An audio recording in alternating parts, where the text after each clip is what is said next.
মশলা মুড়ি আমরা সবসময় খেয়ে থাকি, সে বাড়িতে বানিয়ে হোক বা দোকান থেকে কিনে। খেতে কিন্তু দারুণ সুন্দর লাগে। তবে আজ আমি বানাবো মিন্ট মুড়ি। আগে কখনো খেয়েছেন কি? যদি না খেয়ে থাকেন তবে এই রেসিপিটি অবশ্যই ট্রাই করতে পারেন। এই মিন্ট মুড়ি এত সুন্দর খেতে হয় যে আপনারা বারবার বানিয়ে খাবেন, আর বাইরে কোথাও ঘুরতে গেলে এটা বানিয়ে নিয়ে যেতে পারেন। নমস্কার বন্ধুরা, কিচেন টেকনিকে আপনাদের সবাইকে স্বাগত। আমি মধুমিতা। আজ নিয়ে এসেছি একটা দারুণ স্বাদের রেসিপি। চলুন দেখে নেওয়া যাক। মিন্ট মুড়ি বানানোর জন্য আমি বেশ কিছু উপকরণ নিয়েছি। দেখুন, একটা থালার মধ্যে নিয়েছি পুদিনা পাতা। যেহেতু এটা মিন্ট মুড়ি হচ্ছে, তাই পুদিনা পাতার পরিমাণটা সবসময় বেশি করে রাখবেন। তারপর নিয়েছি ধনেপাতা। ধনেপাতা অল্প করে নিয়েছি পুদিনা পাতার থেকে। নিয়েছি কারি পাতা, কারি লিভস নিয়েছি কয়েকটা। আর নিয়েছি ঝালের জন্য দুটো কাঁচা লঙ্কা। কাঁচা লঙ্কাগুলো এইভাবে কেটে নিয়েছি। এই উপকরণগুলো খুব ভালো করে ধুয়ে নেবেন। তারপরে একটা শুকনো কাপড় বা টিস্যু পেপার দিয়ে জলটাকে মুছে নেবেন। সমস্ত পাতার গায়ে থেকে জলটাকে খুব সুন্দর করে আমি শুকনো করে নিয়েছি। এটা আমি পরে দেখাবো কি করতে হবে। এরপর নিয়েছি বেশ কিছু শুকনো উপকরণ। প্রথমেই নিয়েছি 1 চা চামচ চাট মশলা, আর নিয়েছি 1/2 চা চামচ আমচুর পাউডার। চাট মশলা আর আমচুর পাউডার দিলে বেশ টকটক হয়। নিয়েছি স্বাদ অনুযায়ী নুন। সঙ্গে নিয়েছি 1/3 টিস্পুন গোলমরিচ গুঁড়ো। নিয়েছি স্বাদ অনুযায়ী ব্ল্যাক সল্ট বা বিট লবণ। আর নিয়েছি 2 থেকে 3 পিঞ্চ মতন হিং। এই সমস্ত উপকরণগুলো একটা মিক্সিং জারের মধ্যে নিয়ে নেব।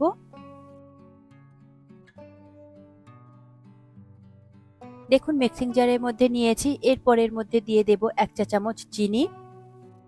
আমচুর পাউডার দিলে যেমন একটু টকটক টেস্ট আসে, ঠিক সেই রকমই চিনি দিলে একটু মিষ্টি মিষ্টিও টেস্ট আসবে।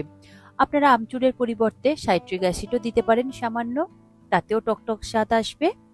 এরপর এটাকে খুব সুন্দর করে পাউডার তৈরি করে নিতে হবে, কারণ চিনিটা এখানে গোটা রয়েছে, বাকি সমস্ত উপকরণই এখানে পাউডার ছিল।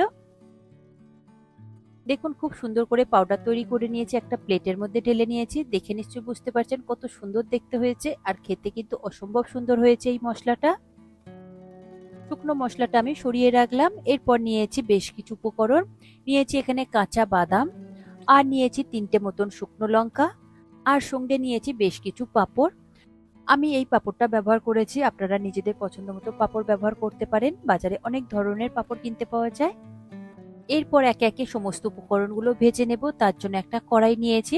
কড়াইটা গরম হলে তার মধ্যে দিয়ে দেব বেশ কিছু সর্ষের তেল। আপনারা সমস্ত উপকরণ কিন্তু সর্ষের তেল দিয়েই ভাজবেন, তাহলে কিন্তু টেস্ট বেশি ভালো আসবে। তেল হাই ফ্লেমে গরম করে নেবেন। গরম হয়ে গেলে গ্যাসের ফ্লেমটাকে লোতে করে দেবেন। তারপর এর মধ্যে দিয়ে দেব ধনেপাতা। ধনেপাতা দেওয়ার সাথে সাথেই খুব সুন্দরভাবে নাড়াচাড়া করে ভেজে নেবেন, তবে কালো করে ভাজবেন না। কয়েক সেকেন্ডের জন্য একটু ভাজলে দেখবেন খুব সুন্দর করে ভাজা হয়ে যাবে, তবে গ্যাসের ফ্লেমটাকে লোতে দিয়ে করবেন। দেখুন, ধনেপাতা আমি তুলে নিয়েছি। এরপর দিয়েছি পুদিনা পাতা। পুদিনা পাতাও একই রকম ভাবে ভেজে নেবেন, কয়েক সেকেন্ডের জন্য করে ভাজবেন, কারণ এখানে তেলটা বেশ ভালোই গরম রয়েছে, কালো করে ভাজবেন না। পুদিনা পাতা দেখুন ভাজা হয়ে গিয়েছে। এটা আমি তুলে নিয়ে একটা প্লেটের মধ্যে রেখে দেব। তারপর ভেজে নেব কারি পাতা।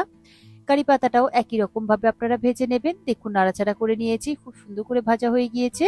কালারটা কিন্তু একদম গ্রিন কালারই যেন থাকে। এটাও আমি তুলে রাখলাম। এরপর ভেজে নেব কাঁচা লঙ্কা। কাঁচা লঙ্কাটাও একই রকম ভাবে একটু বেশ নাড়াচাড়া করে ভেজে নেব। দেখুন, বেশ কাঁচা লঙ্কাটা আমার ভাজা হয়ে গিয়েছে। এইরকমই ভাজবেন, কালো করে কোনো কিছুই ভাজবেন না। দেখুন, কাঁচা লঙ্কা ভাজা হয়ে গিয়েছে, এটা সরিয়ে রাখলাম। এরপর ভেজে নেব শুকনো লঙ্কা। শুকনো লঙ্কাটাও হালকা করে ভেজে নেব, তবে কালো করে ভাজবেন না। আমি এখানে যে উপকরণগুলো ভাজছি সমস্ত উপকরণই আপনারা ডিপ ফ্রাই করবেন, তাহলে কিন্তু মুচমুচে হবে আর কালারটাও সুন্দর থাকবে। অল্প তেল দিয়ে ভাজলে কিন্তু সেইভাবে কালার আর মুচমুচে আসবে না। দেখুন, শুকনো লঙ্কা ভাজা হয়ে গিয়েছে। এরপর ওই তেলের মধ্যে দিয়ে দেব কাঁচা বাদাম। কাঁচা বাদামটাও লো ফ্লেমে আপনারা নাড়াচাড়া করে ভেজে নেবেন। দেখুন, কাঁচা বাদামও বেশ সুন্দর করে ভাজা হয়ে গিয়েছে, কালারটাও সুন্দর চলে এসেছে। ঝাঁঝরির সাহায্যে তুলে নিয়ে ওই প্লেটের মধ্যে আমি রেখে দেব। এরপর ওই তেলের মধ্যে দিয়ে দেব পাঁপড়। পাঁপড়গুলো বেশ নাড়াচাড়া করে লাল লাল করে ভেজে নেব, তবে পাঁপড় ভাজবার সময় গ্যাসের ফ্লেমটাকে মিডিয়াম টু হাইতে রেখে ভাজবেন। দেখুন, পাঁপড় ভাজা হয়ে গিয়েছে, এটা আমি সরিয়ে রাখলাম। এরপর নিয়েছি ওই মিক্সিং জার, যে মিক্সিং জারের মধ্যে আমি মশলাটা গুঁড়ো করেছিলাম। আর এখানে সমস্ত উপকরণ খুব সুন্দরভাবে ঠান্ডা হয়ে গিয়েছে। এরপর এই ভেজে রাখা কারি পাতা, ধনে পাতা আর এখানে পুদিনা পাতা, কাঁচা লঙ্কা, এগুলো সমস্ত উপকরণ আমি এই মিক্সিং জারের মধ্যে দিয়ে দেব। তবে তেল শুদ্ধই দেবেন, এখানে তেলের কোনো রকম অসুবিধে নেই, তাহলে আমরা আর আলাদা করে তেলটা ব্যবহার করব না। দেখুন খুব সুন্দর করে আমি পেস্ট করে নিয়েছি, দেখুন কতটা স্মুথ হয়েছে। এইরকম স্মুথ করে আপনারা পেস্ট করে নেবেন। দেখুন ভাজাটার মধ্যে বেশ অনেকটাই তেল লেগেছিল, তাই দেখুন কত সুন্দরভাবে স্মুথ ভাবে পেস্ট হয়েছে। তবে এখানে কোনো রকম জলের ব্যবহার করে পেস্ট করবেন না। যদি খুব অসুবিধে হয় তাহলে অল্প করে একটু সর্ষের তেল দিয়ে আপনারা পেস্ট করে নিতে পারেন। দেখুন এই রকম স্মুথ করে পেস্ট করে নেবেন। এটা এবার আমি সরিয়ে রাখলাম। এরপর নিয়েছি মুড়ি।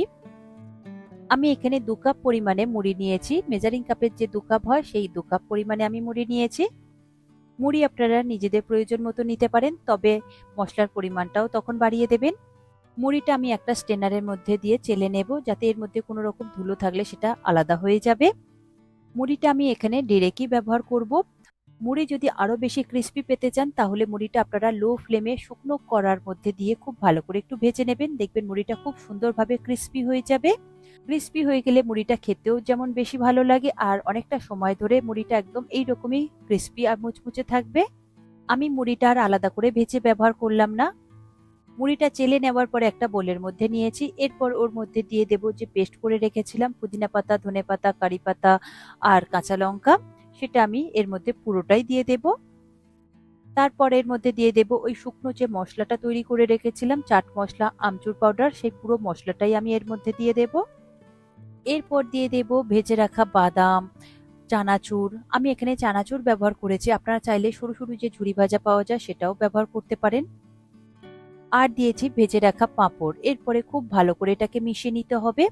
খুব ভালো করে ঘষে ঘষে মিশাবেন, তাহলে প্রত্যেকটা মুড়ির গায়ে এই মশলাটা খুব সুন্দরভাবে লেগে যাবে। আর কালারটাও দেখবেন কি সুন্দর গ্রিন কালার হয়ে আসবে।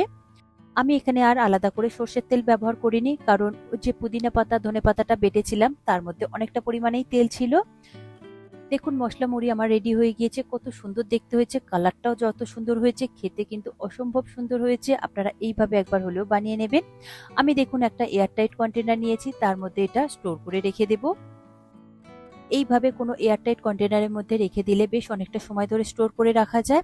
মুড়িটাও খুব সুন্দর মুচমুচে থাকে। আর আরো বেশি সময় ধরে মুচমুচে রাখবার জন্য মুড়িটা অবশ্যই আপনারা শুকনো করার মধ্যে লো ফ্লেমে একটু ভেজে নেবেন, তাহলে দেখবেন আরো বেশি মুচমুচে হয়ে যাবে।